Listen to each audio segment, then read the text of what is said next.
So we are going to be talking about figurative language today. You might be like, what is figurative language? Well, figurative language is whenever you describe something by comparing it with something else, you use figurative language. Any language that goes beyond the literal meaning in order to bring a fresh idea or new effect is also considered a figurative language.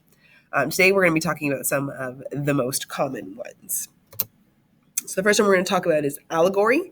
An allegory is a story, a picture, a poem that can be interpreted to reveal a hidden meaning, typically a moral or political one. So it's a story that has a deeper meaning to it.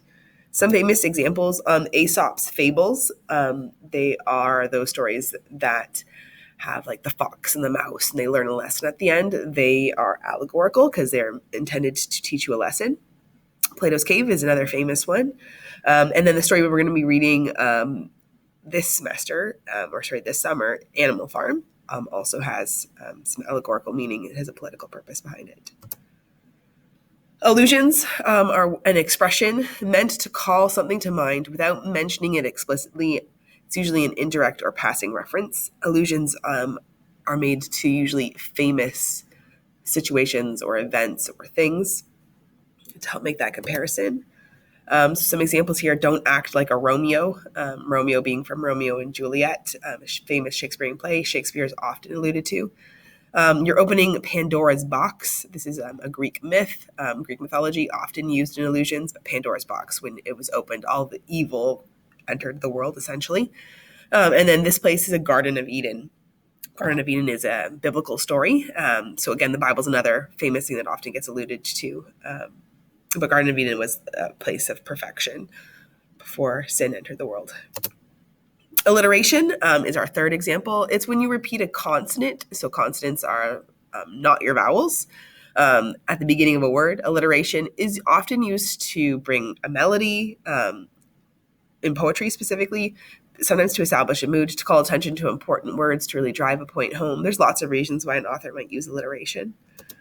Some famous examples. This one's from Macbeth. Fair is foul and foul is fair, to set the mood, to be a little bit eerie.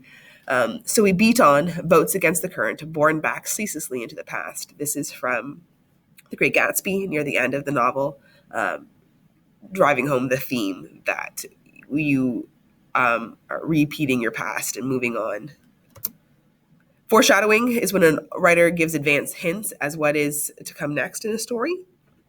I don't have any examples of them because they often spoil stories. So if you haven't seen a movie or read a book, I would be giving away the ending. But it's when an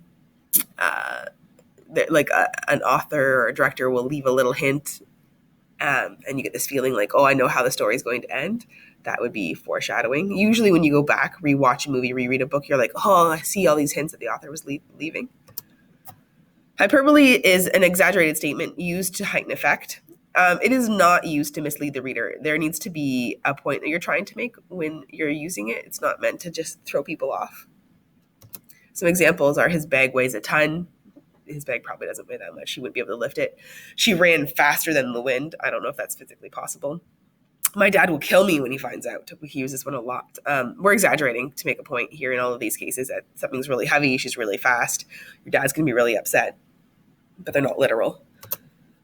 Imagery is when you use descriptive language that appeals to one of the five senses and it paints a picture in your mind. So our five senses are taste, smell, touch, sight, and hearing. So when an author describes something in so much detail that it puts a picture in your mind that you can almost taste the food, or you can smell the air, you can hear what the character is hearing. That's when imagery is being used. Metaphor is when an author makes a comparison between two unlike things without like or as. So some examples: her voice is music to my ears, comparing her voice to music. You are my sunshine, so comparing you to sunshine. He has a heart of gold, so comparing his heart to gold. These all would be positive metaphors, so making it sound like her voice is really, really beautiful, or if you say someone, you are my sunshine, they bring you happiness and joy in your life. He has a heart of gold. This metaphor is to symbolize that they're like pure and honest. Automatopoeia is when a writer uses words to mimic sounds. This is a kind of like imagery because it helps us hear what's going on. So the dog barked being our onomatopoeia there when the guests arrived. The bees went buzz, again, onomatopoeia. The bacon sizzled in the pan. So trying to help us hear what is going on in the story. Personification is when the author gives qualities of a person to an object, animal, or idea. So it's when a non-human has human attributes. Some examples: the sun smiled down on us. The sun can't actually smile. Faith knocked at my door. Faith, in this case, is not a person. I know that could be a name, but in this case, it's an idea, the idea of faith. Lightning danced across the sky. All personification. Lightning doesn't actually dance. Simile is when an author makes a direct comparison between two unlike things, but the author does use like or as. So some examples: the pot was as red as a tongue. So it gives you an idea of how red it was. The F-16 swooped down like an eagle after its prey. That one's using like. So in both of these cases, it gives you an idea of how red something is or how it moves so that you can see it better in your mind. And that's the end of the figurative language we're going to be covering this summer.